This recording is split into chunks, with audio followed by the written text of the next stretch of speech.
오늘의 지혜 안녕하십니까? 진리를 탐구하는 여러분의 여정에 함께하게 되어 기쁩니다.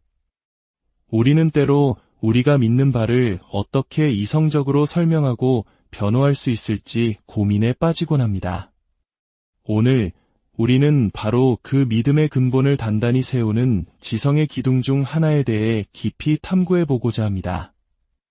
오늘의 깊은 묵상으로 들어가기 앞서 이 진리의 말씀이 여러분의 마음에 울림을 준다면 주변의 다른 이들에게도 이 빛이 닿을 수 있도록 공유해 주시길 부탁드립니다.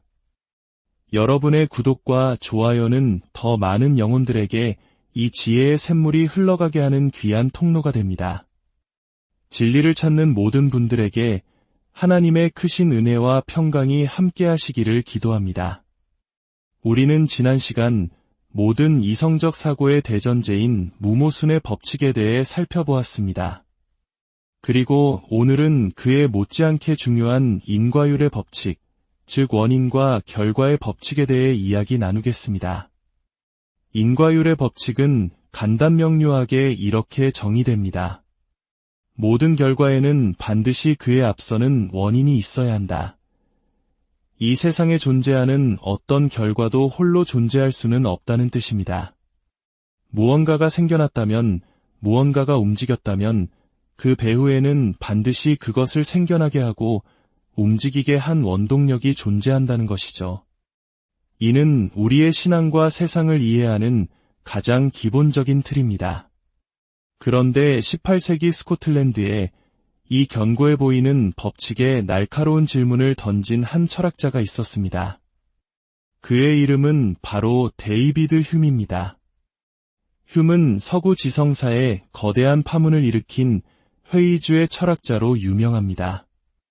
그는 우리가 당연하게 여기는 인과관계라는 개념에 근본적인 의문을 제기했습니다. 휴은 이렇게 말합니다. 우리가 세상에서 관찰하는 것은 원인과 결과 그 자체가 아니라 단지 두 사건이 습관적으로 연이어 일어나는 관습적 관계 혹은 시간적, 공간적으로 서로 붙어있는 근접성일 뿐이라고 말입니다. 예를 들어보겠습니다. 하늘에서 비가 내립니다. 그리고 잠시 후 땅의 잔디가 젖습니다. 우리는 너무나도 당연하게 비가 내렸기 때문에 잔디가 젖었다고 생각합니다. 비를 원인으로, 젖은 잔디를 결과로 인식하는 것이죠. 이것이 바로 휴미 말하는 관습적 관계입니다. 우리는 비가 내리면 잔디가 젖는 현상을 수없이 반복해서 보아왔고, 그 결과 우리 마음속에 비 젖은 잔디의 원인이라는 습관적인 믿음이 생겼다는 것입니다.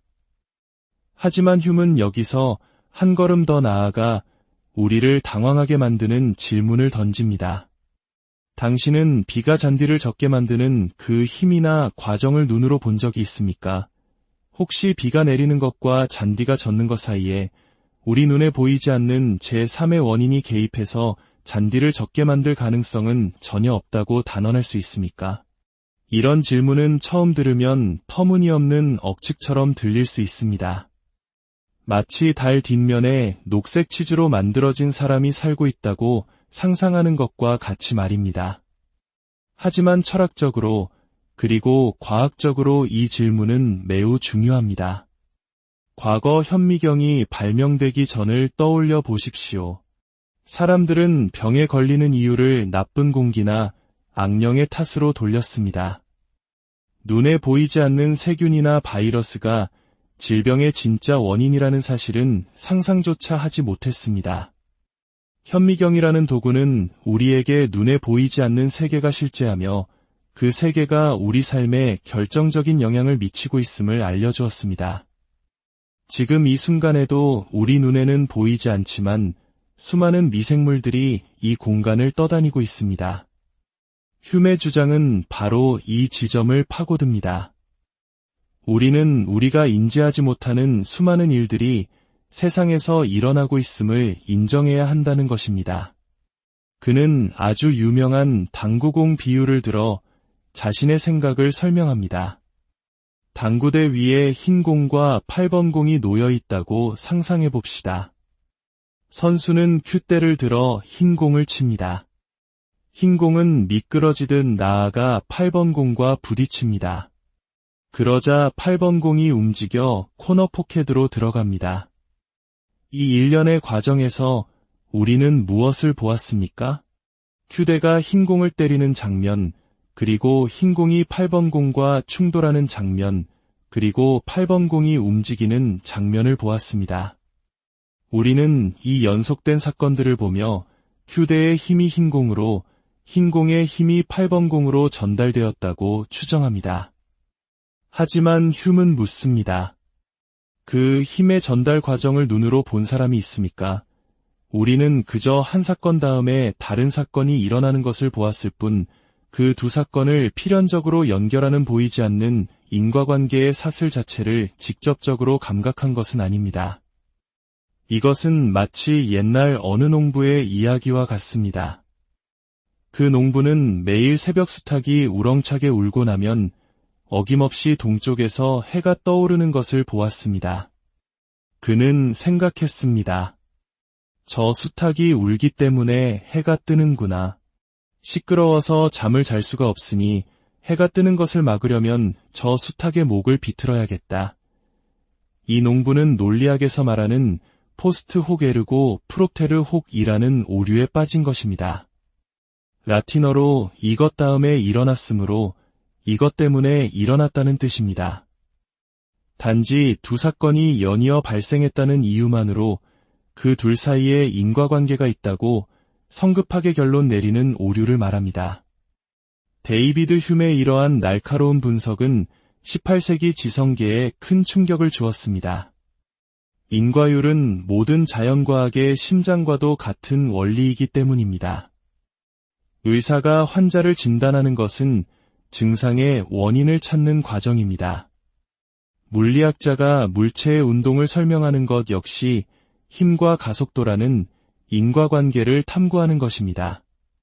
만약 우리가 원인을 확실히 알 수 없다면 과학 전체가 회의주의의 안개 속에 갇히게 될 위험에 처한 것입니다.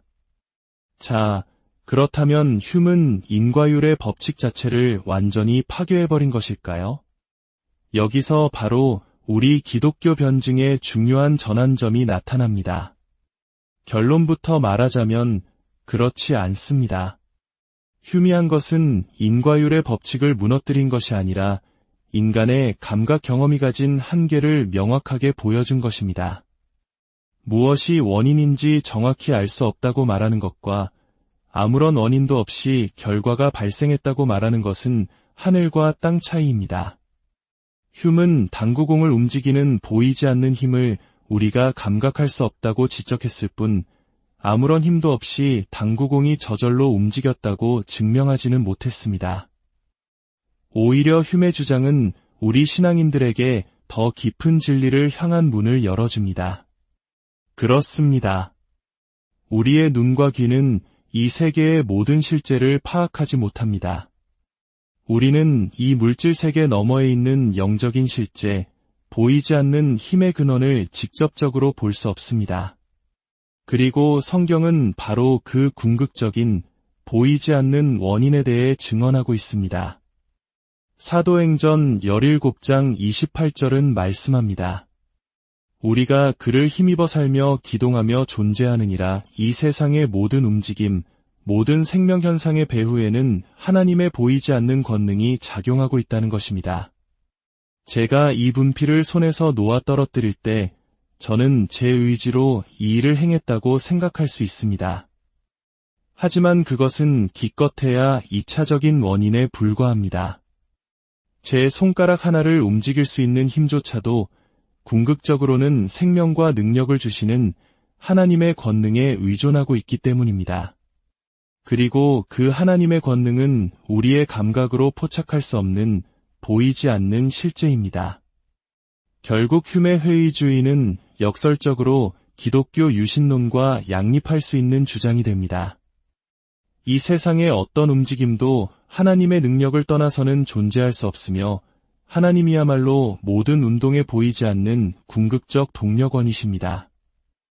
우리의 어떤 경험적 탐구도 물질 세계를 넘어선 이 근원적인 실제의 심장부에 도달할 수는 없습니다.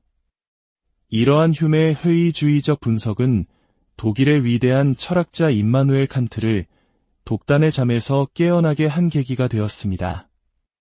칸트는 휴메에 의해 위기에 처한 과학의 확실성을 구출하기 위해 평생을 바쳤습니다. 왜냐하면 인과율이 무너지면 기독교 신앙뿐만 아니라 과학 그 자체도 함께 무너지기 때문입니다. 우리의 감각이 불완전하다는 것은 사실입니다. 물에 담근 막대기가 휘어 보이는 것처럼 우리의 감각은 때로 우리를 속이기도 합니다. 하지만 이 불완전한 감각이야말로 제 마음속의 생각과 외부 세계를 연결하는 유일한 다리입니다. 이 감각이 기본적으로 신뢰할 만하다는 믿음이 없다면 우리는 그 어떤 지식도 쌓을 수 없습니다. 성경 역시 이러한 감각 경험의 기본적인 신뢰성을 전제하고 있습니다. 사도 베드로는 이렇게 고백합니다. 우리 주 예수 그리스도의 능력과 강림하심을 너희에게 알게 한 것이 교묘히 만든 이야기를 따른 것이 아니요. 우리는 그의 크신 위엄을 친히 본 자라. 그들은 자신들의 눈으로 보고 귀로 들은 것을 증언했습니다. 사랑하는 여러분, 오늘 우리는 믿음을 변호하는 데 있어 타협할 수 없는 세 가지 기둥을 다시 한번 확인했습니다. 첫째, 모순이 없는 진리의 법칙인 무모순의 법칙. 둘째, 모든 결과에는 반드시 원인이 있다는 인과율의 법칙. 그리고 셋째, 하나님께서 우리에게 주신 삶의 도구인 감각 경험의 기본적인 신뢰성입니다. 데이비드 휴메의 날카로운 질문들은 우리의 믿음을 위협하는 것처럼 보였지만 깊이 묵상할 때 오히려 우리로 하여금 감각의 한계를 넘어 보이지 않는 궁극적 원인이신 하나님을 바라보게 합니다. 이 지혜가 여러분의 믿음을 더욱 굳건하게 하고 세상의 수많은 질문 앞에서 담대하게 진리를 선포하는 힘이 되기를 소망합니다. 모든 것의 시작이자 원인이시며 궁극적인 진리이신 우리 주 하나님의 평강이 여러분 모두와 함께하기를 간절히